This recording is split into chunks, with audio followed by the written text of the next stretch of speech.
शुरू होने जा रहा है देश का सबसे बड़ा मुकदमा, आपकी अदालत, रजत शर्मा के साथ। नमस्कार, आपकी अदालत में आपका स्वागत है। आपकी अदालत में आज पेश करेंगे सुरों की दुनिया के एक ऐसे नायक को जिसकी आवाज में मोहम्मद रफी का सुरीलापन है, जिनकी हरकतों में किशोर कुमार की शरारत है, जिनके पास मुकेश और मन्ना डे की मेलोडी है, जिनके पास सुर सामग्री लता मंगेशकर का आशीर्वाद है। Please welcome one and only Sonu निगम।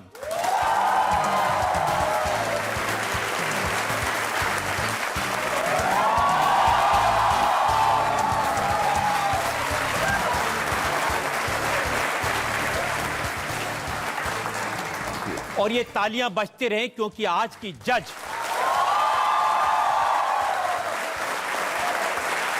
भोजपुरी की बहुत बड़ी सिंगर हैं, मालिनी अवस्थी।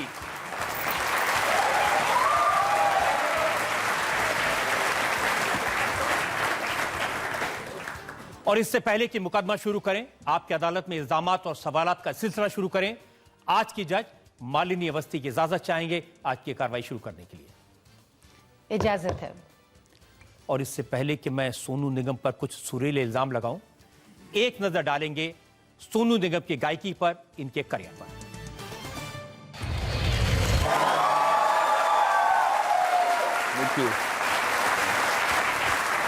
तो आपकी अदालत में मुकदमा शुरू करते हैं सुरों के बादशाह पर। आपकी अदालत में पहला इल्जाम। आपकी अदालत में सोनू निगम पर आरोप है कि ये बेकार के विवाद खड़े करते हैं। सोनू इतना अच्छा गाते हैं, इतना लोग आपको प्यार करते हैं, लेकिन ये अजान पर बयान, आपने ऐसा बयान दिया जिससे मुसलमान भाइयों बहनों को लगा कि उनका सेंटिमेंट हर्ट कर दिया आपने। और आपने पहले ही सवाल में गूगली कर दी। जिस इंसान ने ता जिंदगी मोहम्मद रफ़ी साहब को अपना म्यूज़िकल फादर माना हो, जिस इंसान ने एक चेले के रूप में उस्ताद गुलाम मुस्तफ़ा खान साहब और उस्ताद मोहम्मद ताहिर जी से सीखा हो, और वो गुरु भी पिता समानी होता है, जिसके ड्राइवर का नाम मुजनबीन और रेहान है, जिसके ट्रेनर का नाम नासिर था और अब इरफान है, जिसके बचपन के बेस्ट फ्रेंड का नाम साजिद है, जिसके अब तो मेरे बाल नहीं है, पर जब मेरे बाल थे तो जिन्होंने ये बाल काटे हैं उसका नाम आलिम है। उस इंसान को अपने सेक्युलर स्टेट ऑफ माइंड को प्रूव करने की ज़रूरत नहीं पड़नी चाहिए। मैंने ये जो बयान दिया था, ये इसकी शुरुआत हुई थी मेरे बचपन से। मैं 7th स्टैंडर्ड में था और हम दिल्ली में डेरा वाला नगर में रहते थे, तो मैं सुबह सुबह साइकिलिंग पे जाता था 5:30 बजे। तो एक मंदिर था वहाँ पे, जहाँ पे 5:30 बजे लाउड स्पीकर में ज़ोर ज़ोर से आरतियाँ और हनुमान चालीसा जो भी होता था वो बजता था। उस समय इतनी अक्ल थी नहीं, पर इतना पता था कि कोई ना कोई तो डिस्टर्ब हो रहा होगा। उसके बाद जब हम 9th 10th 11th 12th में थे तो हम लोग गुलाई बाग में रहते थे। वहाँ हमारे पास में गुरुद्वारा था और मैं मेरी बहन रोज़ सुबह 3:30 4 बजे उठ के पढ़ते थे, और ख़ासतौर से हमारे बोर्ड्स जब हो रहे थे तो गुरुद्वारे में रोज़ सुबह 5 सवा 5 बजे माइकों की आवाज़ ढक ढक ढक ढक ढक, और फिर सतनाम वाहिगुरु शुरू होता था। अब हमारे बोर्ड्स के एग्जाम्स थे, आपके भी होते होंगे, आपको पता होगा मैं क्या कह रहा हूँ। उसमें you want silence, you don't want, आपको नहीं चाहिए कोई शोर आपके कान में हो, चाहे वो पूजा का हो, आरती का हो या कुछ भी हो। तो ये मेरे दिमाग में आज की बात नहीं है, ये मेरे दिमाग में बहुत पहले से सोच है कि हम लोग डेमोक्रेसी की बात करते हैं, हम लोग सेक्युलर होने की बात करते हैं। तो मैं अपना धर्म किसी को ज़बरदस्ती बोलूँ कि तू मेरी आरती सुन, मैं क्यों सुनाऊँ किसी को अपनी आरती? तो ये मेरा एक था कि मैं ज़बरदस्ती, तो बात वहीं से आई थी। मेरा जहाँ दूसरा घर है वहाँ पर रोज़ सुबह 5 सवा 5 अजान ज़ोर से आती है। तो मेरा क्वेश्चन ना आरती पे है, ना गुरबानी पे है, ना अजान पे है। मेरा जो पॉइंट है वो उन लाउड स्पीकर्स पे है जो रिलीजन को।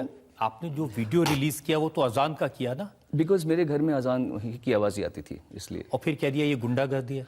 गुंडागर्दी आपके लिए ये लाड प्यार होगा, मेरे लिए गुंडागर्दी ही है। मेरे हिसाब से अगर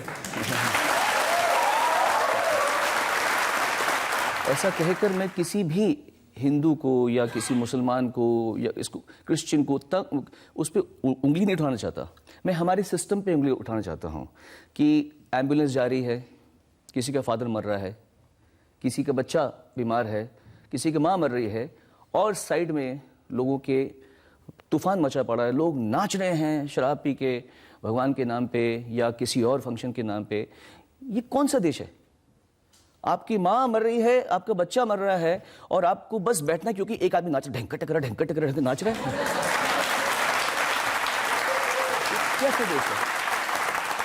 लेकिन आपने स्टेटमेंट देखा, दाऊद इब्राहिम के भांजे ने कहा कि गुंडागर्दी क्या होती है सोनू निगम ने अभी देखा ही नहीं है। देखिए, मुझे पता नहीं कि वो कौन है एक्चुअली, पहली बात तो ये, पता मुझे भी नहीं है वो कौन है। तो मैं इस बात पे ज़्यादा बात नहीं करना चाहूँगा। मेरे ख्याल से मैं कुछ लोगों को ज़्यादा पावर देना चाहता नहीं। He doesn't exist for me, so it's God bless him. लेकिन मुसलमान अपने रिलीजियस अफेयर्स कैसे चलाएं, अजान कैसे पढ़ें, कब उसकी आवाज़ आए, ये आप तय करने वाले कौन है? मैं नहीं, सुप्रीम कोर्ट। सुप्रीम कोर्ट की है।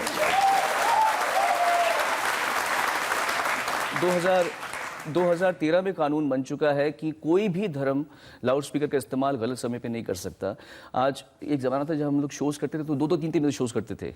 पिछले कई दशकों से हम लोग रात को 10 बजे के बाद में कहीं भी भारत के कोने में शो नहीं कर सकते क्योंकि शोर मचता है। 10 बजे के बाद में कहीं भी आप देखेंगे परफॉर्मेंस नहीं होती। अगर उस और होती हैं तो अंदर बैंक्वेट हॉल में होती हैं या स्टेडियम्स में अंदर उसमें होती है, जहां बाहर रेजिडेंशियल एरिया नहीं होता, परमिशन के साथ में होती हैं।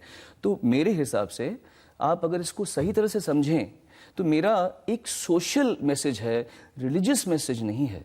सोनू, बहुत सारे कमेंट्स आए जी, और जैसे आप कह रहे हैं कि आपको बचपन से इस बात से तकलीफ थी जी, ये बात कई साल से, और मुंबई में भी आप कई बरस से रह रहे हैं। जी हाँ। लेकिन अभी क्यों कहा? और मैं बता देता हूं उनका इंटरप्रिटेशन क्या है। जी। उनका कहना है कि दिल्ली में और महाराष्ट्र में बीजेपी की सरकार है, उसको इम्प्रेस करने के लिए ये कह दिया सोनू ने। क्या उनको ऐसा लगता होगा कि मेरा जहन इतना छोटा है? लेकिन हर बात को इतना छोटा करके देखा जाना ज़रूरी नहीं है। कभी ना कभी तो मुझे ये बात कहनी थी। अगर आज से 10 साल पहले भी कहता तो शायद तब लॉ नहीं था। अब ये लॉ है, मैं जानता हूँ सुप्रीम कोर्ट का ये ऑर्डर है। उसके बाद में मुझे जो लगा ये मैंने कहा। और मेन बात यह है रजत जी, ये मैंने एक सोशल प्लेटफॉर्म पे कहा है। लोग तो क्या क्या ओपिनियन देते हैं अपने। मैंने एक ओपिनियन दिया है, इनमें से एक एक बच्चे का ओपिनियन होगा। ये ट्विटर में जाके कुछ ना कुछ बोलते होंगे। मैंने भी कहा है, उसको सिर्फ आप स्टेटमेंट लीजिए। मैंने किसी पे इल्जामात लगाने की बात नहीं की। मेरा ये ओपिनियन है कि ये लॉ सख्त होना चाहिए। रिएक्शन बहुत सारे हैं। एक रिएक्शन ये भी आया कि ये ट्वीट करने के 15 दिन पहले आपने उत्तर प्रदेश में जाकर योगी आदित्यनाथ की तारीफ की थी। नहीं ऐसा नहीं था। इसका जब IIT कानपुर गए थे आपने कहा था बहुत अच्छी सरकार चला रहे हैं। मुझे लगा था उस समय जब हम न्यूज़ देख रहे थे, आप लोग न्यूज़ के माध्यम से मालूम पड़ता है कि एक आदमी सक्रिय रूप से देख रहा है कि क्या क्या हो रहा है, कहाँ पे गूफअप्स हो रहे हैं। तो आप देखिए ना, पहले आप योगी जी की तारीफ करेंगे, फिर अजान पर ट्वीट करेंगे, तो मतलब तो निकाले जाएंगे।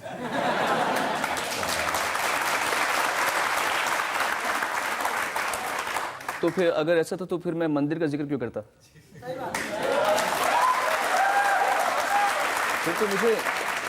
फिर तो मुझे सिर्फ मस्जिद पे ही रुक जाना चाहिए था ना। मैंने मंदिर का जिक्र किया है, गुरुद्वारे का जिक्र किया है, इसका मतलब मेरे मन में कोई खोट नहीं है। लेकिन जिक्र आपने कुछ भी किया हो, बात तो मस्जिद की हुई, बात तो अजान की हुई। क्योंकि मेरे हिसाब से जहां मैं रहता हूं वहां पे मंदिर की आवाज नहीं आती। अगर आ रही होती तो मैं मंदिर की बात करता। तारिक फतेह जाने माने स्कॉलर हैं, बहुत टीवी पर दिखते हैं। हाँ। उन्होंने कहा शुक्र है हिंदुस्तान में एक ऐसा शख्स है जिसने मुल्लाओं की दादागिरी को चैलेंज किया।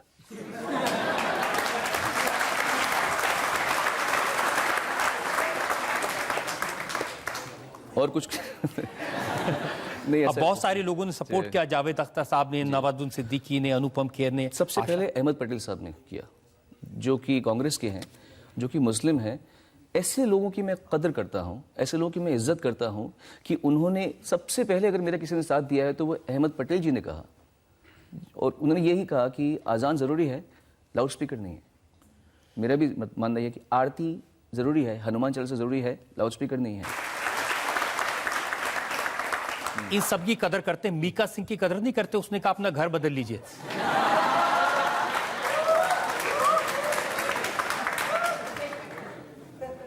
कौन मीका?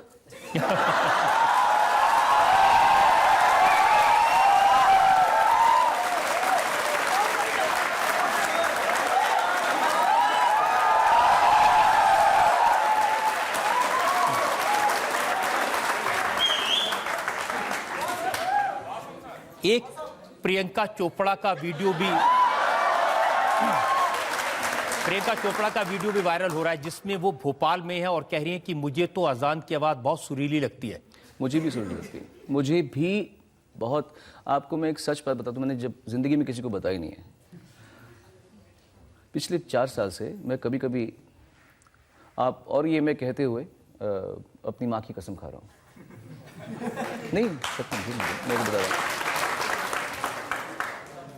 मैं कभी कभी नमाज की पोजीशन में बैठ के रिकॉर्डिंग हॉल में मैं बोलता हूँ जरा आप लोग चले जाएंगे, पर मेरा ऐसा मन करता है, मुझे अच्छा लगता है ऐसे बैठना, ऐसे बैठ के ऐसे करके कभी बैठा हूँ और मैं बस ऐसे बैठ जाता हूँ, या ऐसे करता हूँ या ऐसे करता हूँ।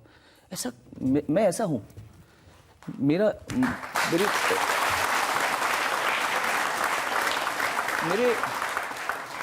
मेरे मन में मेरे भगवान की कह लीजिए या परमात्मा की कह लीजिए परिभाषा अलग है सर। मैं हिंदू पैदा हुआ हूँ, पर मैं हिंदू धर्म को ऐसा कोई ब्लाइंड फॉलोअर नहीं हूँ। पर इसका मतलब ये भी नहीं है कि मैं कहीं जाऊँ कि मंदिर में मुझे नहीं जाना। अभी मैं अजमेर गया था 2 साल पहले अजमेर में, और उसके बाद पुष्कर में भी गया था मैं। तो ऐसा अगर आप जानते हैं कि भगवान इसमें भी है, इसमें भी है, उसमें भी है, तो मंदिर में भी होना चाहिए, मस्जिद में भी होना चाहिए, दरगाह में भी होना चाहिए।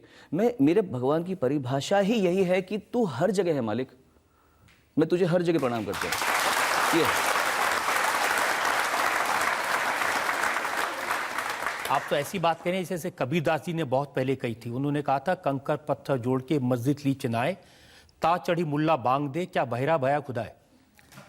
ये बात यह है कि ऐसी बात मैं नहीं कह सकता, क्योंकि मैं सबका उसमें सम्मान करता हूँ कि जिसको जो करना है करे, एज लॉन्ग एज जो दूसरा आदमी जो उसके लिए तैयार नहीं है, जो उसको फॉलो नहीं करता, वो डिस्टर्ब ना हो। मेरा इतना ही मानना है कि आप चाहें तो आपको वो मिले, ज़रूर मिले, पर अगर आप नहीं चाहते कि आप किसी मस्जिद से आवाज़ सुने या मंदिर से आरती सुने या गुरुद्वारे से कुछ सुने या कहीं से भी सुने, या रास्ते में जब लोग प्रोसेशंस निकालते हैं तो शोर शराबा जोर, 3 बजे तक मेरे घर एकदम मेन रोड पे मुंबई में, वहाँ पर 3 बजे तक जोर से शोर आवाज़ आते हैं, निकल रहे होते प्रोसेशंस। लेकिन आप बताइए ना, जब जोर से आवाज़ आती है, जब गणेश विसर्जन की प्रतिमा निकलती है, बिल्कुल गलत है। आपने तो नहीं ट्वीट किया?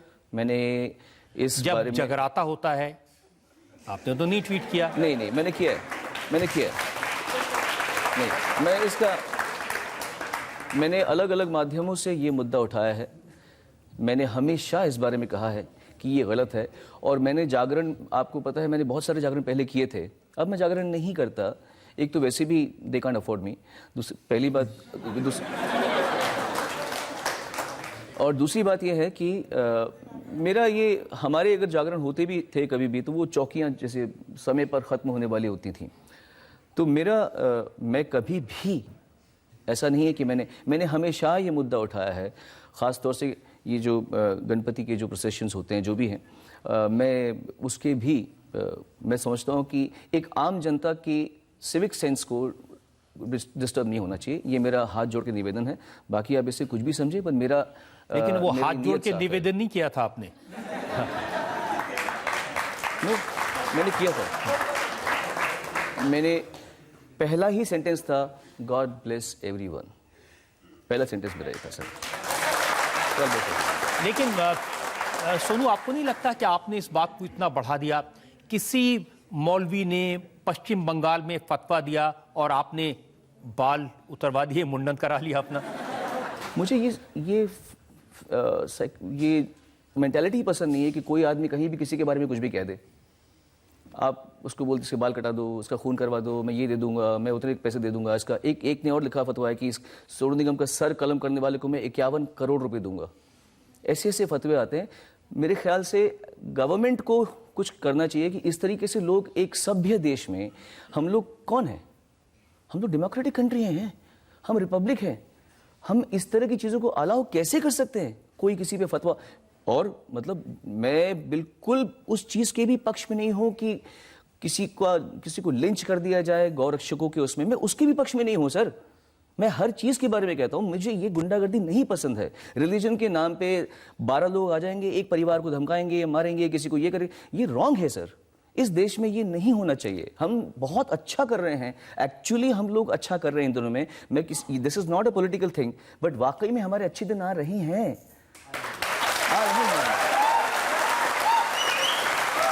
हमारे देश में इस तरह की। लेकिन सोनू, आपको इस देश की लोकतंत्र पे, देश की जुडिशरी पर भरोसा होना चाहिए। बिल्कुल है। हाई कोर्ट ने ऐसा फैसला दिया, किसी ने आपके खिलाफ केस किया था कि ये जो आपने अजान का ट्वीट किया है, वो इतना कमाल का फैसला है, पता नहीं आपने अखबार पढ़ा है कि नहीं पढ़ा।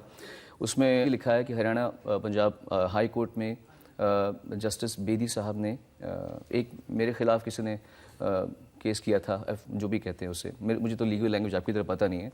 उसमें यही लिखा गया, उसमें बोला गया कि this is a very cheap attempt to attain cheap publicity by maligning a well-known singer for in the name of religion. इसका मतलब है कि ये बहुत ही एक छिछोरा अटेम्प्ट है, एक नामचीन गायक का नाम खराब करने के लिए धर्म के नाम पर। और उन्होंने साफ लिखा है कि जो वर्ड, अगर आप पूरा का पूरा ट्वीट का सीक्वेंस थ्रेड पढ़ेंगे तो आपको मालूम पड़ेगा कि गुंडागर्दी का जो शब्द है वो टेम्पल्स और गुरुद्वारे के बाद इस्तेमाल किया गया है, मस्जिद के बाद इस्तेमाल नहीं किया गया है। तो ये किसी भी सेंसिबल आदमी को, अगर आपने ठान ही लिया कि मैं कुछ भी ये बोलेगा मैं इसकी बात नहीं मानूंगा, तो मैं कुछ नहीं कर सकता। अगर और कोई ये एक पता नहीं किसी एक न्यूज़ जर्नलिस्ट ने, लेफ्टिस्ट है वो, तो उन्होंने कहा कि Sonu Nigam you should leave Sonu Nigam, उनको लोग सोनू निगम को छोड़ दें वो काम करने के लिए जिसमें वो बेस्ट हैं, गाना। तो क्या मैं सिटीजन नहीं हूं? क्या मैं नागरिक नहीं हूं? तो फिर अगर आप कह सकते तो मैं क्यों नहीं अपनी बात कह सकता भाई? ठीक है माधु। और मैं कहना चाहूंगा, ना मैं राइट विंग हूं ना मैं लेफ्ट विंग हूं, मैं बीच में बॉर्डर में चलता हूं। आप लोग मेरा साथ दें और हमको मेजॉरिटी में बनाएं, बिकॉज इस देश में या तो राइट विंग चलते हैं या लेफ्ट विंग चलते हैं। बीच में चलने वाले लोग हैं नहीं जो हर चीज का एक लॉजिकल सोल्यूशन निकाले, लॉजिकल व्यू पॉइंट करे। जरूरी नहीं है कि हर बात में हम या तो राइट विंग हो जाएंगे, नहीं, या फिर वहां हो जाएंगे, हाँ, ऐसे नहीं हो जाएंगे। There has to be something बीच का एक होना चाहिए। और मैं अपने आप को बीच में समझता हूं। मैं माइनॉरिटी हूं, मुझे आप लोगों की मेजॉरिटी चाहिए। ऐसी बातें करेंगे तो वो बात सच हो जाएगी। लोग कह रहे हैं कि आपको तो बीजेपी राज्यसभा में भेज देगी।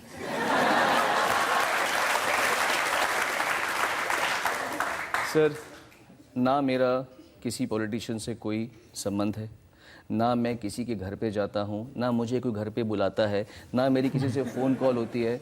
मैं अपनी दुनिया में मस्त हूँ। मेरा किसी भी पॉलिटिशियन के घर में आना जाना नहीं होता।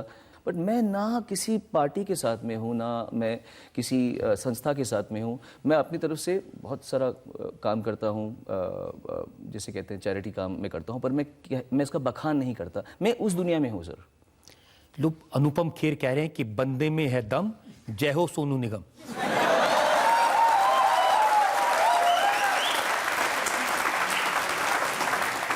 क्या हुआ कि अनुपम जी को मुझ पे प्यार आ गया, क्योंकि अभी तक अकेले वो ही टकले थे, अब मैं भी टकला हो गया। आइए जनता में सही सवाल पर जो लोग पूछना चाहते हैं। एक्चुअली सर, इतने सारे कंट्रोवर्सीज होते हैं आपके ऊपर, एंड एक्चुअली मतलब जो आप कहना चाहते हैं वो कभी कभी कोई समझ नहीं पाता। तो कभी आपको ऐसा लगा कि मतलब मैं यहाँ से छोड़ के कहीं दूर चला जाऊँ, या फिर मतलब मैं इन सब और के मतलब मैं ज़्यादा कुछ ना करूँ, ऐसा कुछ? जी हाँ, कभी कभी मुझे लगता है कि मैं ये ना करूं या मैं कहीं बाहर चला जाऊं, पर मैंने ये जाना कि बाहर जाने से अच्छा अंदर जाए इंसान। तो मैं अपने अंदर चला जाता हूं। मैं अपने अंदर, क्योंकि ऐसा कोई भी देश नहीं है जहां पर 100% सब चीज़ अच्छी हो, कहीं ना कहीं कुछ कमी। मैंने अमेरिका में कुछ साल रहा था, मैंने ये पाया कि कुछ चीज़ें अमेरिका में बहुत अच्छी हैं, पर कुछ चीज़ें इंडिया में ऐसी हैं जो आपको अमेरिका में मिल ही नहीं सकती। ये आत्मीयता, ये लोगों को रात को 11 बजे फ़ोन करके पूछना कि मैं घर पे आ रहा हूँ यार, ये हम इंडिया में कर सकते हैं। वहाँ पे आपको अपने फादर से अपॉइंटमेंट लेना पड़ता है कि hey dad can I come to your house on weekends. तो उस हिसाब से मेरा मानना है कि मैं कहीं बाहर नहीं जाना चाहता। थॉट कभी आया होगा ये सोच के कि अरे यार यहाँ तो हर बात उल्टी ले लेते हैं लोग, लेकिन मैं सोचता हूँ कि नहीं, ये जो देश है ये मेरा देश है और मुझे किसी रीज़न से यहाँ पर पैदा किया है और मुझे इसी में रह के इसको अपना समझ के, और जब मैं थोड़ा सा मुझे लगे कि मैं अकेला पड़ गया हूँ तो मैं अंदर चला जाता हूँ। अच्छा वो आपने कह दिया, वरना आमिर खान की तरह आपके साथ भी कंट्रोवर्सी हो जाती।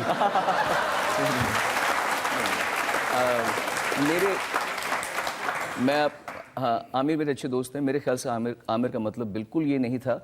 उसको भी, उनकी भी बात को बहुत ज़्यादा तूल दी गई है। उन्होंने एक अपनी बात कही थी, व्यक्तिगत राय थी, जो मैंने भी कभी सोचा होगा कि अमेरिका चलते हैं। Not because I don't like my country, it's because कभी कभी एक इंसान अलग एक्सपीरियंस चाहता है, लेकिन आमिर का कोई इसमें दोष नहीं होगा मेरे ख्याल से। बहुत सारे इल्जामात मेरे पास हैं, बड़ी लंबी फहरिस्त है। तो एक ब्रेक के रुकेंगे और ब्रेक के बाद आपकी अदालत में सोनू निगम पर इल्जामात और सवालात का एक और दौर। Welcome back. आपकी अदालत में आज मुकदमा चला रहे हैं सूरों की दुनिया के ऐसे जादूगर से जिसने दुनिया भर में लोगों के दिल जीते, लोगों ने बहुत प्यार दिया, सम्मान दिया। लेकिन आपकी अदालत में जो इल्जाम लगाए जाते हैं, आपकी अदालत में अगला इल्जाम सोनू निगम पर। आपकी अदालत में सोनू निगम पर इल्जाम है कि ये कंफ्यूज्ड रहते हैं।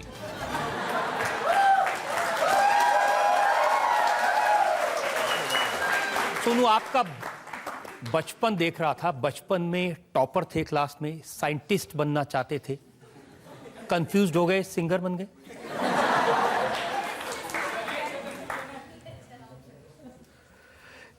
इसमें कंफ्यूजन की बात नहीं है सर, ये हर विधा में पारंगत होना कहलाता है कि जब इंसान कि आप पहले पढ़ाई में जब मैं पढ़ता था तो मेरा क्लास फेलो यहाँ बैठा हुआ है कैलाश, उसको पता है कि मैं पढ़ाई में कितना तेज़ था और मैं कितना उसमें पढ़ाई में घुसा हुआ था, पढ़ाई। पर साथ ही साथ मैं स्पोर्ट्स में भी अच्छा था और गाना मेरे पिताजी मेरी मम्मी की वजह से मुझे मिला था, तो मैं गाने में भी बहुत मेहनत करता, रियाज़ करता था। एक उम्र आई जहाँ पे मुझे लगता था कि oh my god I want to be a scientist, मुझे वैज्ञानिक बनना है। और मैं हर साइंस को, आज तक मैं डिस्कवरी साइंस देखता रहता हूँ या मैं यूट्यूब में जाता रहता हूँ, मैं कुछ ना कुछ नया जानता रहता हूँ। तो मेरा अभी भी क्रेज़ साइंस की तरफ, ख़ास तौर से फिज़िक्स की तरफ नहीं ख़त्म हुआ है। लेकिन गाना जो था वो थोड़ा सा एक ऐसा। किसने बनाया सिंगर आपको?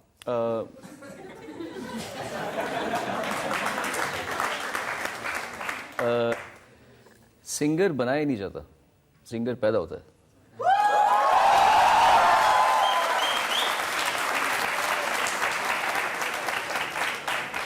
मैं पैदा हुआ था गायक, और फिर 15 साल की उम्र में मैंने दिल्ली में बहुत सारे कंपटीशन जीतने शुरू किए, और तब मैंने, मेरे पिताजी अगम कुमार निगम जी और मेरी मम्मी शोभा निगम ने, उन्होंने डिसाइड किया कि हम लोग किसी भी हालत में अब मुंबई जाएंगे, क्योंकि मेरा जो गाना था वो नेक्स्ट लेवल पे जाना ज़रूरी था। तो 18 की उम्र में जैसे ही मैंने 12th स्टैंडर्ड पास की, मैं मुंबई चला गया, और तब मैंने कोशिश की थी कॉरेस्पॉन्डेंस से पढ़ाई करने की, लेकिन जब मेरे एग्जाम्स आए तो मेरा पहला गाना हिट हो गया था, अच्छा सिला दिया तूने मेरे प्यार का, यार नहीं फाड़ दिया एक अच्छा यार का। आपके फादर यहाँ बैठे हैं जी, मैं इनसे पूछना चाहता हूँ,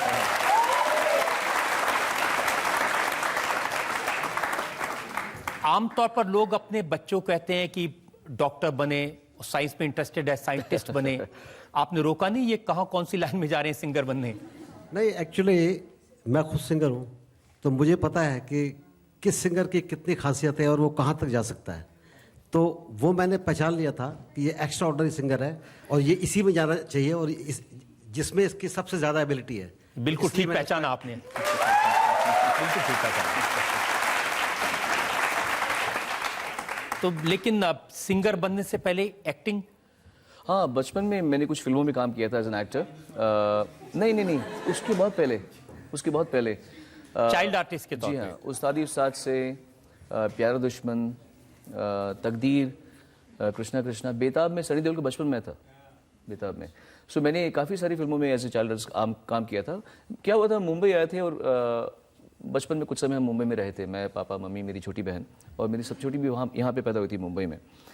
तो उस समय था भाई, एक्टिंग कर ली उस समय जब तक चाइल्ड आर्टिस्ट के उसमें थे। फिर उसके बाद छोड़ दिए, फिर दिल्ली आ गए वापस, पढ़ाई की प्रॉपरली एंड गाने पे ध्यान दिया, और फिर 91 में हम लोग मुंबई आए। जब मुंबई गए तो बहुत धक्के खाने पड़े?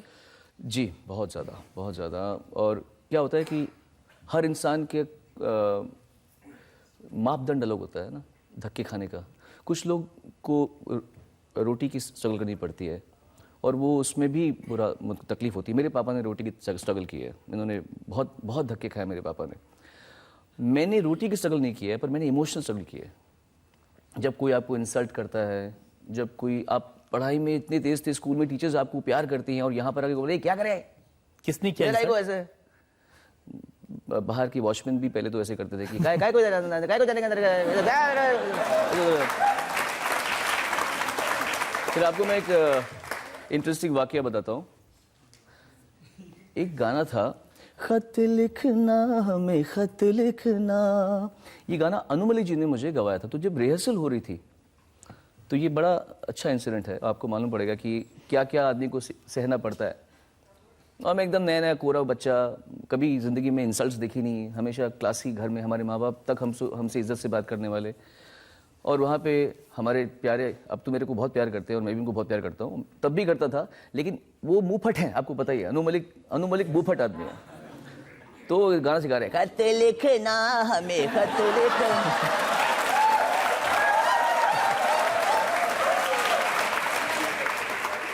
तो उसका बीट है 6/8, धक्कत धक्कत धक्कत, ये है। और मैंने सोचा कि उसमें रिदम नहीं बज रही थी, आई थॉट टक टक टक टक, तो मैं कह रहा हूँ खत लिखना हमें खत लिख 1 2 3 4 1, जबकि 1 2 3 1 2 3 ये बीट है उसकी।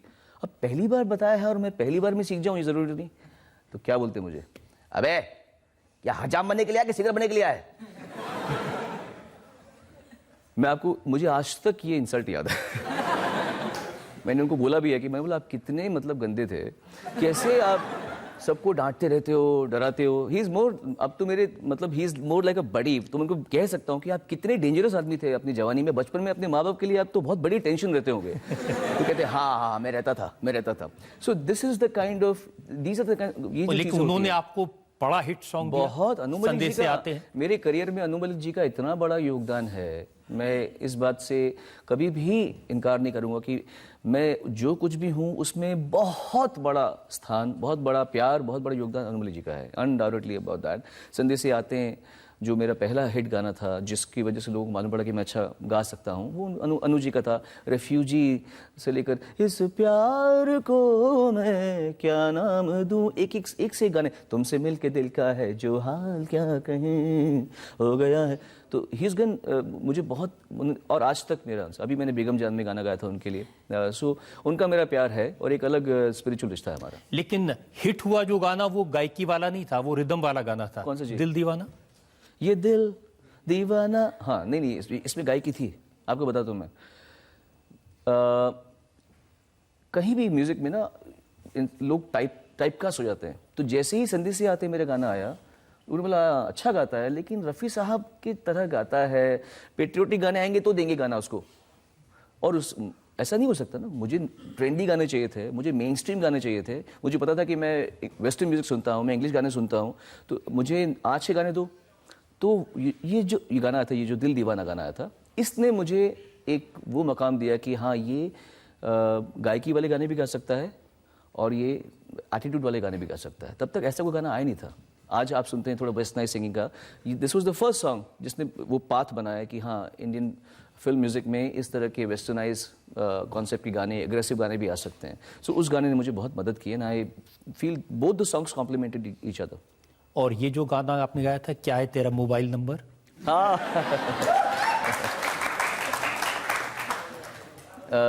हर इंसान की, देखिए मेरे पहले उस्ताद रफ़ी साहब के बारे में मैं ये कहूँगा, जैसे रफ़ी साहब ने किया था वो ओ दुनिया के रखवाले, वो भी करते हो, सर जो तेरा चकराए या दिल डूबा जाए आजा प्यारे, तो उन्होंने वो भी गाना गाया।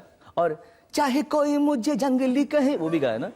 तो वैसे ही व्हाट इज मोबाइल नंबर मेरे लिए एज एन आर्टिस्ट और उनका शिष्य होने के नाते मेरा ये था कि लोग मुझे हर गाने में सुने, मुझे कल होना हो जैसे स्पिरिचुअल गाने में भी सुने, मुझे पेट्रियोटिक गाने में सुने, मुझे कॉमेडी गानों में सुने।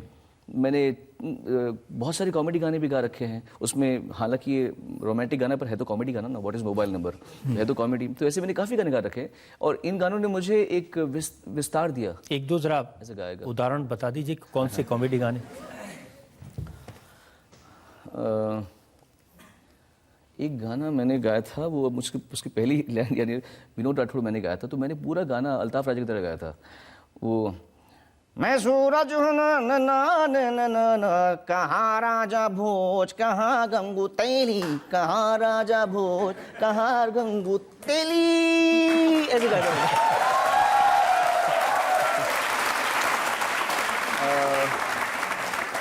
फिर जैसे व्हाट इज मोबाइल नंबर है, इसको अगर मैं चाहता तो what is mobile number, what is your style number करनी है, रोमांटिक गा लेता।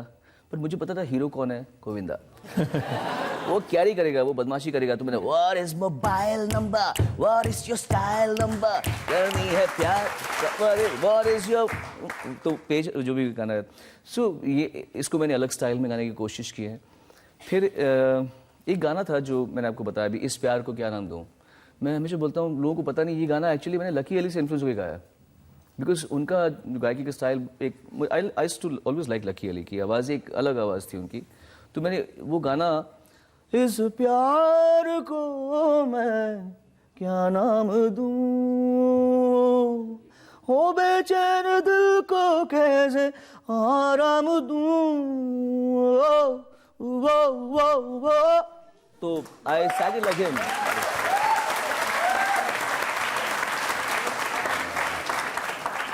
मैंने सुना कि आप कई सारे सिंगर्स को मिला करके एक साथ 40 गाने गा सकते हैं एक दूसरे से मिलाकर।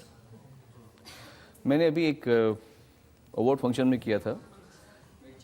हाँ, मुझे जितना याद रहता है मैं आपको थोड़ा बताता हूँ। फॉरगिव मी अगर मैं, क्योंकि उस समय मैंने याद किया था, अभी इन्होंने मुझे सहसा उसमें डाल दिया, अकस्मात खतरे में डाल दिया है, तो मैं आपको बताता हूँ। तेरा प्यार प्यार प्यार, तेरा प्यार प्यार प्यार, हुक्का बार बार देखो, हजार बार देखो, मैंने देखा है ये एक सपना, फूलों के शहर में है ना, बोलो बोलो है ना, बोलो बोलो, पापा को मम्मी से, मम्मी को पापा कहते हैं, बड़ा नाम करेगा, मगर ये मेरा दिल प्यार का दीवाना, दीवाना दीवाना प्यार मांगा है तुम्ही से, ना इनकार करो, पास बैठो जरा सी आहट होती है तो दिल सोचता है कहीं ये वो तो नहीं, नहीं नहीं अभी नहीं, थोड़ा करो इंतजार, ऐसे करके मैंने किया था। So it's little to that.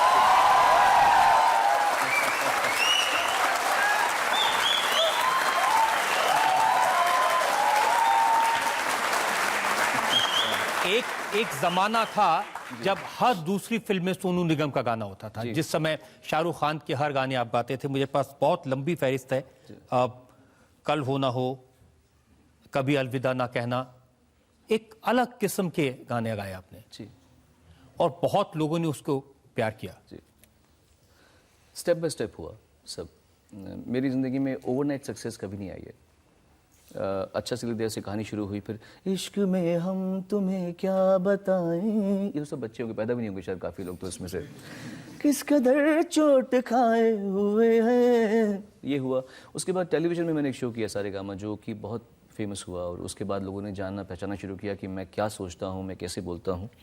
और उसके बाद में 97 में संदेशे आते हैं, मैं वो आपको थोड़ा सा गा के बताता हूँ।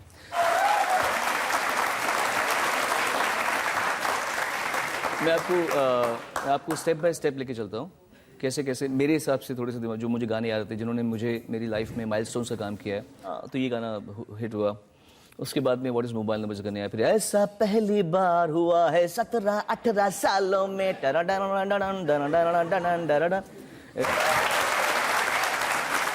फिर उसी फिल्म में आया कह दो ना यू आर माय सोल। एकदम अलग जॉनर है, सी कहाँ सूरज मध्यम, कहाँ ये, फिर बोले चूड़ियाँ बोले कंगना, वो आया।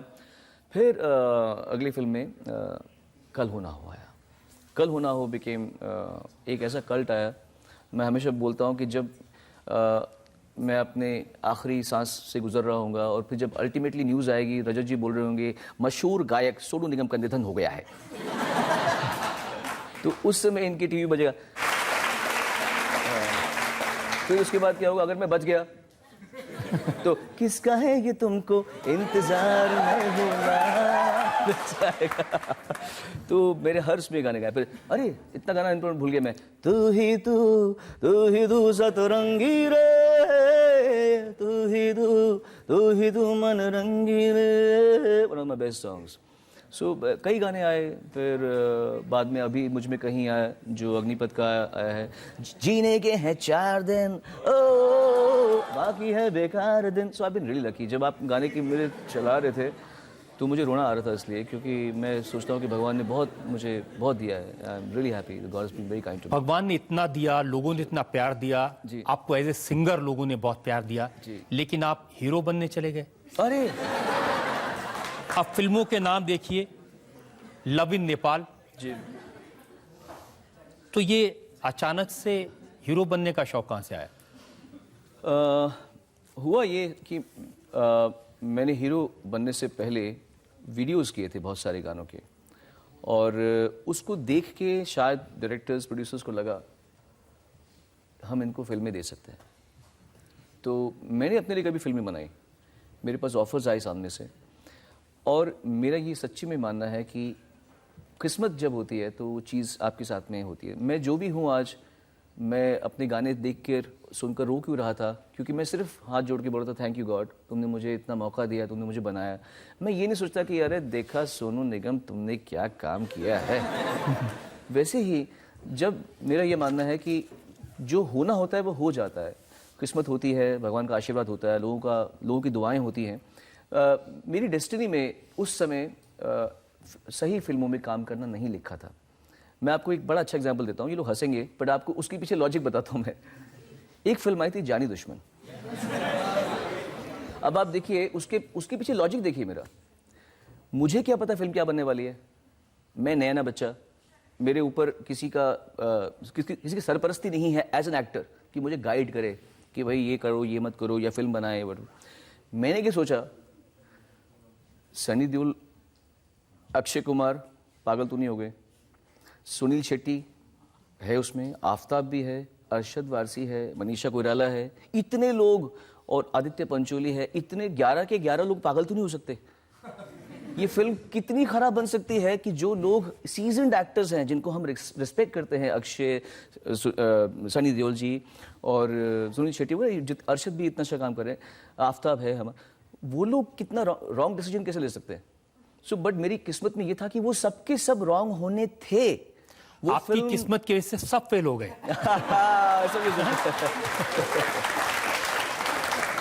नहीं, वो कलेक्टिव था, it was a collective bad luck for all of us. कोई भी इंसान खराब फिल्म बनाने की कोशिश नहीं करता। मेरे ख्याल से राजकुमार कोहली जी ने पूरी कोशिश की होगी, बट वो फिल्म का कुछ नहीं होना था, और वो basically one of the biggest dents of my career. तो उसके बाद मैंने फिल्मों में काम करने के इरादा ही छोड़ दिया। मुझे काफ़ी लोगों ने बोला, लेकिन मैंने सोचा कि जब तक मुझे अंदर से आवाज़ नहीं आएगी तब तक मैं फिल्मों में काम भी करूँगा, और मैंने उसके बाद कभी फिल्म में काम किया भी नहीं। और मैं बहुत संतुष्ट हूँ सर। मुझे मतलब मेरी भूख नहीं है इतनी ज़िंदगी से, मुझे जितना मिल गया ना, इसके बाद भी अगर मैं भुक्कड़ की तरह घूमूंगा ना तो मुझसे बड़ा एहसान फरामोश कोई नहीं होगा। तो आई एम रियली सेटिस्फाइड।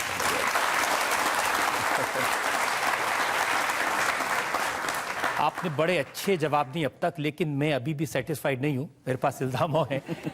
एक और ब्रेक के बाद आपकी अदालत में सोनू निगम पर इल्जामात और सवाल आपका एक और।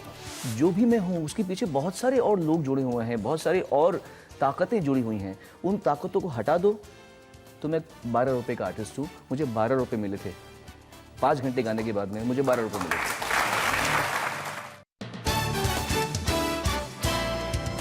Welcome back. आपकी अदालत में हमने सोनू निगम की जिंदगी के बारे में स्टेप बाय स्टेप कैसे वो सफल हुए ये सुना। अजान के बारे में कैसे हिम्मत वाला स्टेटमेंट उन्होंने दिया ये उनसे हमने पूछा। अब आपकी अदालत में एक ऐसा इल्जाम जिसको सुनकर के शायद सोनू निगम चकित हो जाएंगे। आपकी अदालत में अगला इल्जाम। आपकी अदालत में सोनू निगम पर आरोप है कि ये बहरूपिये हैं।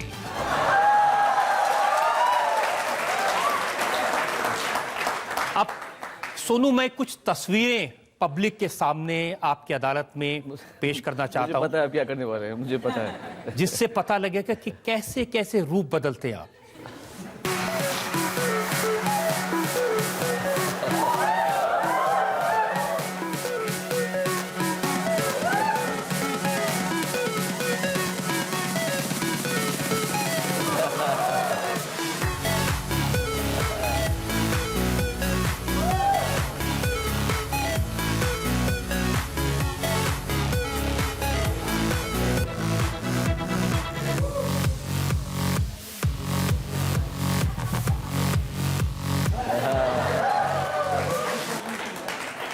लोग भी आश्चर्यचकित हैं इतने चेहरे देख के। ये जो गेटअप है, या तो गुलशन ग्रोवर बार बार गेटअप बदलते हैं या फिर अमरीश पुरी ऐसे बदलते थे बार बार।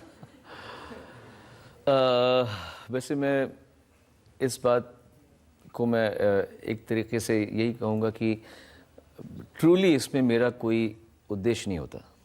मेरा ना दोष है ना उद्देश्य है। पता नहीं रजत जी, आई गो थ्रू फेजेस। होता है मुझे कुछ, जैसे आप कुछ भी कह लीजिए आप, मुझे कभी कभी लगता है कि बस मैं अपने बाल काट के छोटे कर दूं पूरे। इतने छोटे तो मैंने फर्स्ट टाइम किए हैं, मैंने कभी किया नहीं था। लेकिन फिर कभी कभी लगता है कि बस बढ़ने दो बढ़ने दो। I think it's got to do with my mental और स्पिरिचुअल स्पेस। कभी कभी लगता है बस बढ़ने दो। और पापा मुझे बोलते रहे क्या कर रहा है, इतने लंबे लंबे बाल कर रहा है, पर मुझे मज़ा आता था बाल बड़े करने में। और क्या होता है, मेरे बाल जो है वो ऐसे कर्ली हैं कि जब मैं छोटे रखता हूँ तो वो स्ट्रेट दिखते हैं, और जब बड़े होते हैं तो वो ऐसे ऐसे लटे बन जाती पूरी उसकी। तो घुंघराले भी हैं, और इतने भी नहीं है कि जब छोटे हों तो घुंघराले रहें इतने। सो अपने आप बन जाता सर, मेरे उसमें कोई लेकिन दोष नहीं कुछ है। पर्पस तो होता है। जब आप राष्ट्रपति से, अबुल कलाम में प्रेसिडेंट थे जी, उनसे आप अवार्ड लेने गए थे, आपने उनके स्टाइल में बाल रख लिए थे। मैं दिखाता हूं, ये तस्वीर देखिए।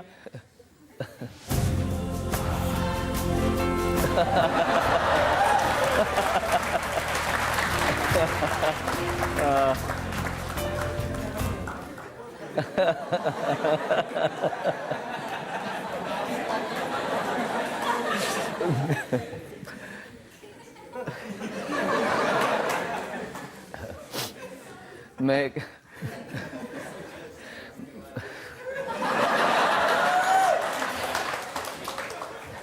मैं सीता पे हाथ रख के कसम खा के कहता हूँ मैंने वाकई में ये प्लान नहीं किया था। ये गलती है फराह खान की। उस समय मैं इंडियन आइडल पार्ट 1 कर रहा था, तो उसने मुझे बोला सोनू, तब उसका शिरीष कुंदेर से अफेयर चल रहा था, तो कहती है Sonu, Shirish is also having the rebonded hair, तो तू भी रिबॉन्डेड हेयर करा देना, तेरा भी बाल लंबा हो जाएगा, ऐसा करेगा तू। तो वो मुझे, मेरे बाल कर्ली थे, तो अगर आप देखें कि फर्स्ट ही सीजन में मेरे पहला कुछ एपिसोड्स में बाल कर्ली थे, बाद में स्ट्रेट हो गए। तो ये फराह खान की गलती है। और तब भी आलिम ने ही बाल मेरे स्ट्रेट किए थे। मैं उनका पहला ग्राहक था जिसने रिबॉन्डिंग स्ट्रेट की थी, और मुझे नहीं पता था कि मुझे नेशनल अवार्ड मिलने वाला है कल होनाहो के लिए सर। लेकिन राष्ट्रपति ने कुछ कहा आपको? मैंने उनको कहा, जैसे वो आए तो उन्होंने मुझे देखा, तो मैंने कहा सर सेम हेयर स्टाइल। मैंने कहा सेम हेयर स्टाइल, तो उनका जवाब सुनिए, कॉपीराइट कॉपीराइट। तब मुझे मालूम पड़ा कि मुझे कॉपीराइट के लिए लड़ाई लड़नी है। एक और भी है तस्वीर मेरे पास में, जब आप भिखारी बन के सड़क पर बैठ गए थे और वहां हारमोनियम लेकर गाने गा रहे थे आप। जी, अब ये किस लिए? एक तरह से ये एक स्पिरिचुअल परसूट था। मैं जो भी मैंने पाया है, इसका एक इतना भी क्रेडिट मुझे नहीं जाता, ये मेरे नियति में था। तो जब एक लास्ट ईयर ऐसा मौका आया था कि उन्होंने बोला यार कुछ ऐसा देखें तो कि अगर मैं वही आवाज़, और बस वो आवाज़ सड़क पे बैठी है बिना किसी की बैकिंग के, बिना कोई मार्केटिंग के, बिना लाइट्स के, बिना माइक्रोफोन के, और वो आदमी की उम्र दिखा रहे हैं हम लोग 70, 75, 80 साल का आदमी बैठा हुआ है और वो गा रहा है सड़क पे। वो एक्सपीरियंस कैसा होगा? सेम आवाज़ वही है, लेकिन आवाज़ को मैंने नहीं बनाया, नहीं बनाया, आवाज़ सेम रखी मैंने, बट मैंने अपने को एकदम अनरिकग्नाइजेबल कर दिया। आई ओपनिंग चीज़ है। और ये बात मालूम होती है कि हम जो भी हैं वो हमारे आसपास के माहौल से हैं। जब मैं स्टेज पे जाता हूँ कि तो मेरे पास माइक्रोफोन ना हो तो आप कैसे सुन पाएंगे मेरी आवाज़ को?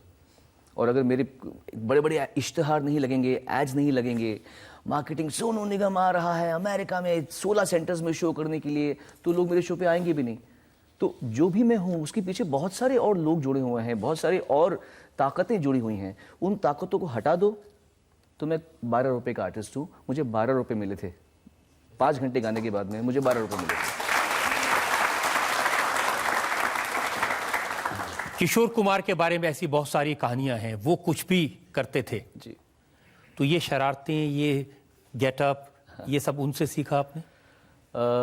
शायद सीखा तो नहीं है, लेकिन शायद द फैक्ट इज वो भी एक लियो थे और मैं भी एक लियो हूँ। दोनों लियो राशि के हैं। वो 4 अगस्त, मैं 30 जुलाई, तो शायद वो है। लेकिन मेरा ये उनसे वो एक अलग किस्म के, उनके अंदर एक स्पिरिट थी। वो स्पिरिट मेरे अंदर में नहीं है। वो एकदम बेसाख्ता इंसान थे, काफ़ी कुछ कर जाते थे, काफ़ी कुछ बोल जाते थे, खूब मस्ती करते थे। मस्ती मैं भी करता हूँ और काफ़ी करता हूँ मस्ती, लेकिन मेरा और उनका तुलना नहीं करना ठीक नहीं है। वो हमारे पिता समान है और मतलब उनसे मैं बहुत सीखा हूँ ज़िंदगी में। मैं नहीं चाहूँगा कि मैं कभी रफ़ी साहब या किशोर कुमार जी या मुकेश जी या तलत महमूद जी, हेमंत कुमार जी, महेंद्र कपूर जी, मन्ना डे साहब से कंपेयर मेरा किया जाए। मैं हूँ, वो थे। लेकिन कुछ लोग कहते हैं कि आप बहुत दिल फेंक इंसान हैं और लड़कियों को इम्प्रेस करने के लिए ये सब करते हैं। अच्छा। मैं सच बताऊं आपको? आज तो बता ही दीजिए। सर, ज़रूरत नहीं पड़ती कभी।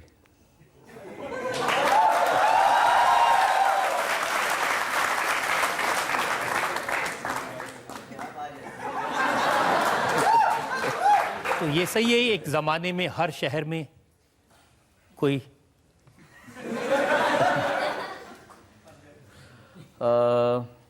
अब देखिए, ये ऐसा नहीं है।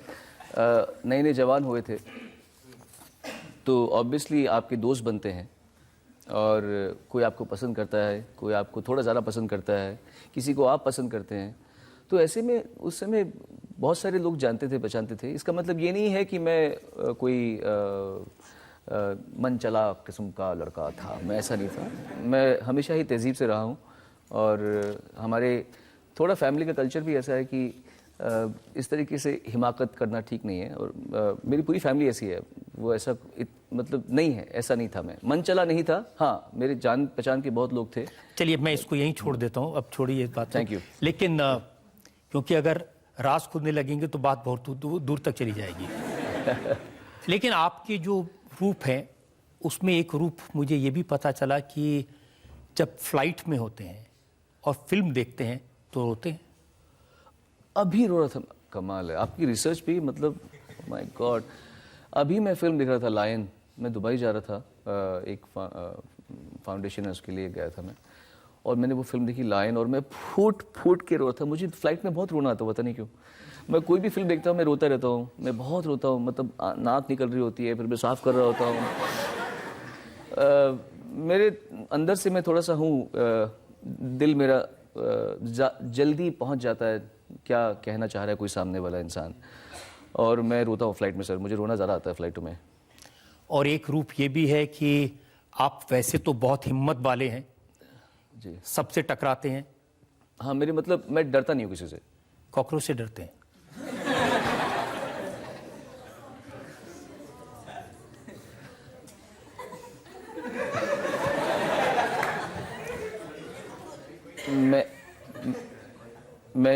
इस बात के लिए मैं कॉकरोच से इतना डरता हूँ सर, मतलब यकीन नहीं कर सकते आप। अगर यहाँ पे दूर आपके उस वॉल में कॉकरोच हुआ तो मैं बाहर हो जाऊंगा सीधा। मुझे कॉकरोच का शेप ही पसंद नहीं है, मतलब कुछ पुराने जन्म का मुझे उससे कुछ लगता है कि मेरा सबसे बड़ा नाइटमेयर ये है कि मुझे किसी ऐसे कमरे में छोड़ दिया जाए जहाँ पर एक नहीं और एक बड़ा 12-15 कॉकरोचेस हों, मैं मर जाऊंगा हार्ट अटैक से ही। क्योंकि मुझे ना वो उसका ब्राउन रंग, फिर वो उसके टेंटेकल्स निकलते हैं ऐसे ऐसे करके, और फिर बाकी जो होते हैं ना, जैसे छिपकली है, लोगों को छिपकली पसंद नहीं है। छिपकली कम से कम हमारे तरफ भाग के तो नहीं आती। कॉकरोच में सबसे बड़ा प्रॉब्लम ये है कि वो उड़ के हमारे ऊपर भी गिरता है, इसी वजह से टपाट ऐसे गिरता है। सो दैट्स वाई मुझे कॉकरोच की फितरत पे पसंद नहीं है, मुझे कॉकरोच का नेचर पसंद नहीं है। मुझे कॉकरोच का जो जिस तरह वो हमारे ऊपर ही गिरता है ना, वो मुझे पसंद नहीं है, और आई am really scared of cockroaches. जनता से जो सवाल पूछना चाहते हैं। अभी आपने कहा कि हमारी कंट्री बहुत सेक्युलर है, बहुत डेमोक्रेटिक है, मगर अभी रिसेंटली यूपी के न्यूली इलेक्टेड चीफ मिनिस्टर ने कहा था कि मुसलमानों को नमाज न पढ़ के सूर्य नमस्कार करना चाहिए क्योंकि दोनों बहुत सिमिलर है। उसके बाद फिर आपका ये अजान के ऊपर पॉइंट काटूं मैं? हाँ सर बोलिए। उन्होंने ये नहीं कहा था कि नमाज नहीं करनी चाहिए, उन्होंने ये कहा था कि दोनों बहुत सिमिलर हैं। कितनी अच्छी बात कही है। Late me continue. नहीं, आई वांट टू जस्ट से, क्योंकि मैं फिर ये तो बहुत ही अच्छी बात है, इतनी सामयिक बात कोई कि दो अलग अलग धर्मों की एक बात को, थैंकफुली मुझे पता है क्योंकि मैं न्यूज़ में देखा, अदरवाइज आई वुड सेड कि मैं स्पॉन्सर नहीं करता, बट मेरे ख्याल से ये तो बात मैं भी कहना चाहूंगा। मैंने आपको क्या कहा, मैं खुद भी अपने घुटने पे बैठ के सूर्य पढ़ता हूं। Namaskar is very healthy for health. I am not rejecting Surya namaskar, I am just let me continue. उन्होंने ये कहा कि नमाज की जगह सूर्य नमस्कार करना चाहिए। नमाज के साथ नमाज और सूर्य नमस्कार एक जैसा है, उन्होंने ये कहा है। उन्होंने ये नहीं कहा है कि नमाज सिमिलर है, बहुत सिमिलर। यही तो रॉन्ग है, यही तो बात रॉन्ग है। एक चीज ये, नहीं ये नहीं कहा, यही बात रॉन्ग है। एक मिनट बाबू को बात करने दीजिए प्लीज। हाँ, उसके बाद आपका ये अजान के ऊपर एक ट्वीट आ गया, अजान आरती गुरुद्वारा, हाँ, एक ट्वीट आ गया सर, बट पहले अजान के ऊपर था, सबसे पहला ट्वीट तो अजान के ऊपर पे था, साथ में था, चारों थ्रेड है, थ्रेड 1 2 3 4 थ्रेड। उससे बाद में आपने मतलब स्पीकर्स के ऊपर फिर बोला, आपने ये कहा कि गुंडागर्दी है अजान के ऊपर। लास्ट वाज गुंडागर्दी, third tweet was temples and gurdwara, this was about masjid and azaan. समझे? ये 4 ट्वीट्स थे, तो एक साथ दिए थे। यकीन मानिए मेरी बात, मैं सच्ची बोल रहा हूँ। चलिए आप बाकी लोगों को भी मौका दीजिए। Leave that thing apart. अभी आपने जैसे कहा कि आपके पास अगर माइक्रोफोन नहीं होगा तो हम आपको कैसे सुनेंगे? सर अगर स्पीकर्स नहीं होंगे तो हम अजान कैसे सुनेंगे, या आपको भी हम कैसे सुनेंगे अगर स्पीकर्स ही नहीं हुए तो? मैं जो कर रहा हूँ, मैं लीगल टाइम पे, लीगल बाउंड होके कर रहा हूँ। आप आजान दिन के टाइम पे चलाएं लाउड स्पीकर पे, और निर्धारित डेसिबल्स पे चलाएं, आरती चलाएं, गुरुद्वारे में गुरबानी चलाएं, तो किसी को कोई आपत्ति नहीं होगी। गलत टाइम पे जो जिस टाइम पर शोर अलाउड नहीं है, मैं उस समय की बात कर रहा हूँ। इससे क्लियर, तो टाइम फिक्स है कि 5 टाइम होगी ही वो। अरे आप समझे नहीं मेरी बात को बेटा, जिस टाइम पर लोगों को सोना है उस टाइम पर लाउड स्पीकर का इस्तेमाल, मैं आजान की बात नहीं कह रहा, मैं लाउड स्पीकर की बात कह रहा हूँ। उसमें अजान हो या मम्मी की लोरी हो, प्रॉब्लम लाउड स्पीकर का है। आरती हो या गुरबानी हो या मेरा गाना हो, वो इलीगल है, सुप्रीम कोर्ट का ऑर्डर है। सुनो, आपकी बात का असर ये हुआ है कि मुंबई के पुलिस कमिश्नर ने सारे पुलिस स्टेशंस को मीटर दिए हैं जिससे वो डेसिबल चेक कर सकते हैं। कहीं भी शोर होगा उसको चेक किया जाएगा। जी हाँ, असम में भी कुछ साइलेंट जोन आज हुए हैं। एक और ब्रेक के लिए मुझे रुकना है। जरूर। एक और ब्रेक के बाद आपकी अदालत में सोनू निगम पर इल्जामात और सवालात का एक और दौर। फिर मैं किसी दुकानदार से करवा के लाया 4 नोट, हाथों में फिर भी छुट्टे न थे, मैं कहता रहा उधर के 500 के छुट्टे दे दे, 500 के छुट्टे।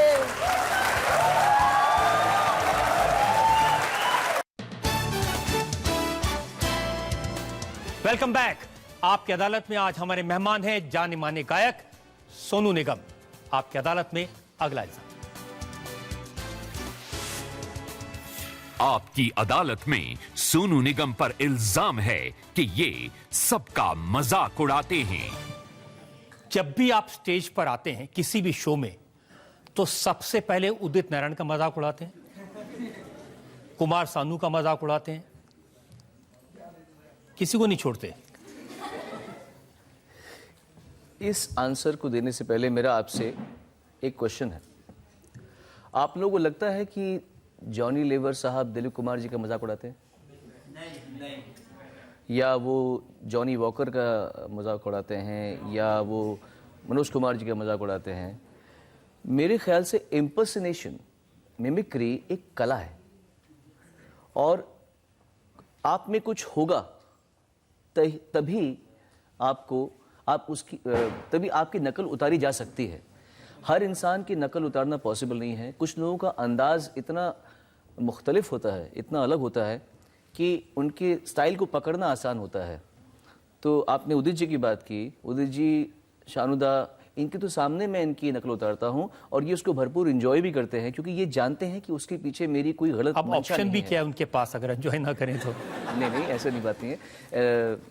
आप देखिए, अगर मुझे पसंद याद आए है तो वो मुझे बिल्कुल डांट जब सकते हैं, उनका हक है। देश में 500 और 1000 के नोट बंद हुए, तब आपने ये बताया गा करके कि किस किस के नोट, किसे कितना नुकसान हुआ, कौन 2000 के नोट ढूंढ रहा था।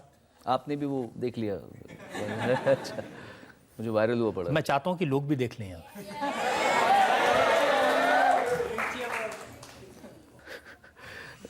डीमोनेटाइजेशन में उन्होंने मुझे बोला, ओ सोनू निगम वाह, मुझको क्या डर है रे, एटीएम के ऊपर मेरा तो घर है रे, तू आजा रे। तो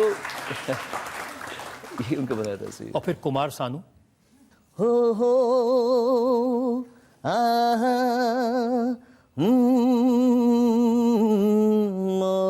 क्या करवा रहे हैं आप सर मुझसे? मैं क्या चल रही हूँ?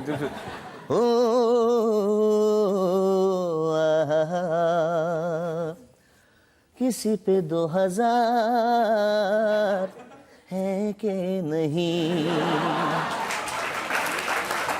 बताओ मेरे यार है कि नहीं, जिसने दिखाया मुझको, हाथों से छुआया मुझको, उसको खिलाऊंगा मैं मिष्टी दोही।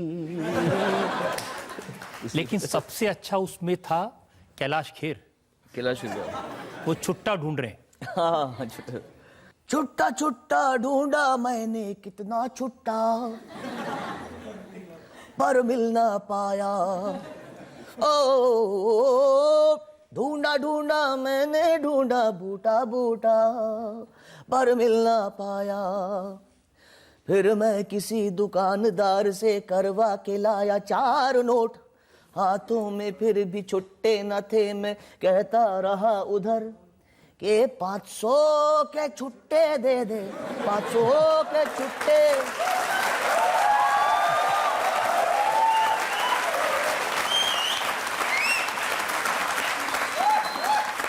500 के छुट्टे दे दे, कम भी हो तो चल जाए।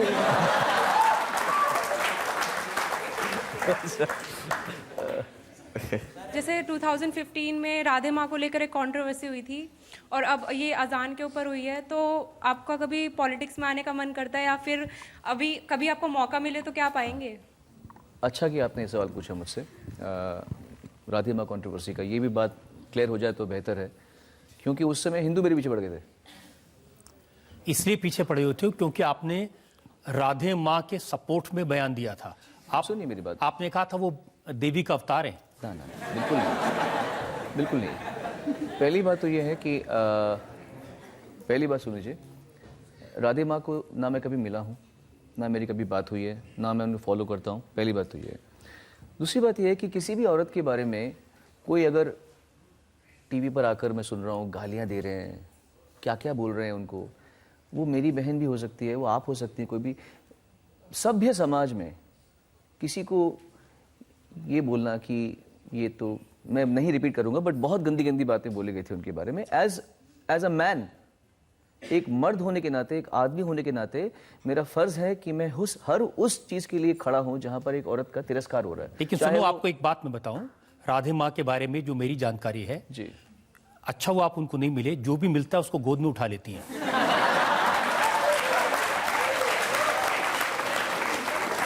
ये मुझे एक सिंगर ने बताया। देखिए ये उनका तरीका है कुछ भी करने का, मैं उस पर कमेंट करना चाहता नहीं हूँ, मेरा हक नहीं बनता, ना मेरा कोई मुझे नहीं बोलना चाहिए उनके बारे में।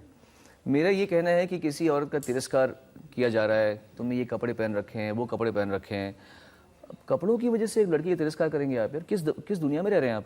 लड़की अगर कोई कपड़ों के वजह से स्पिरिचुअल क्या बोलते हैं प्रूव हो जाए, या ऐसा हो जाए कि ये लड़की ने ज़्यादा कपड़े पहन रखे हैं तो ये देवी है और इसने कम कपड़े पहन रखे हैं तो ये देवी नहीं है, ये तो गलत बात है।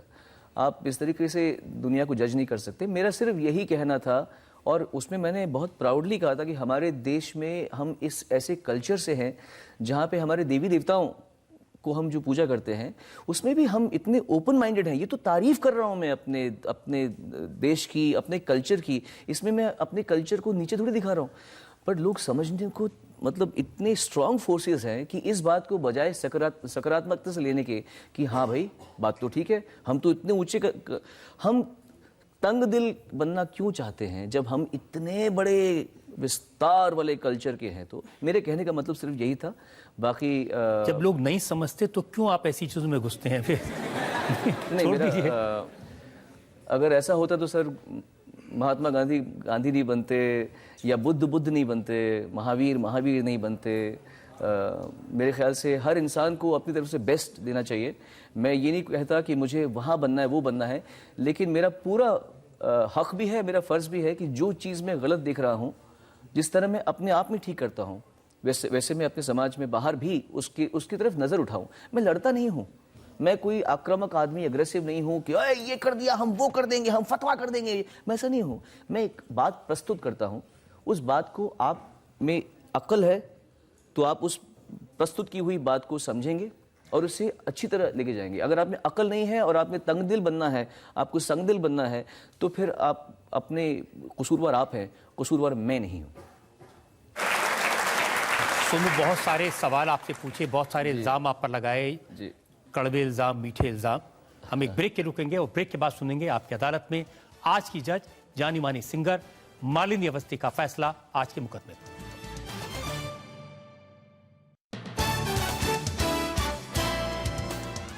और वक्त है आपकी अदालत में आज की जज मालिनी अवस्थी के फैसले की।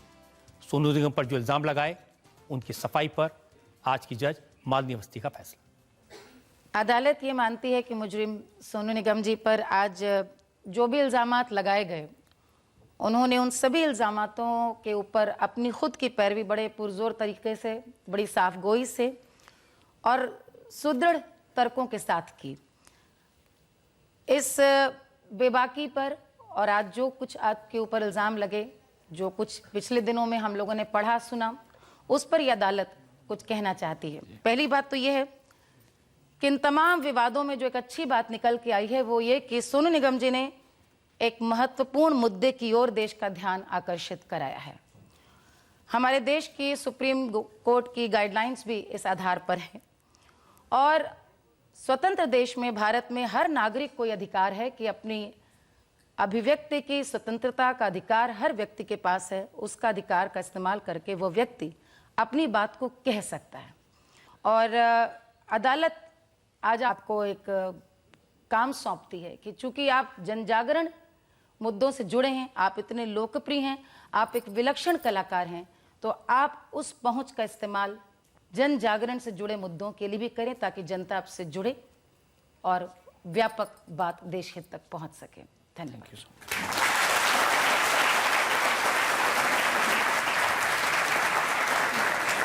मुझे यकीन है कि सोनू निगम इसी हिम्मत से अपनी बात जनता के सामने कहते रहेंगे, मुद्दों को उठाते रहेंगे और अपने सुरों से, अपनी गायकी से देश की जनता का दिल जीतते रहेंगे। आज का मुकदमा यही खत्म करते हैं। अगले हफ्ते आपसे मुलाकात होगी नई शख्सियत के साथ। तब तक के लिए नमस्कार।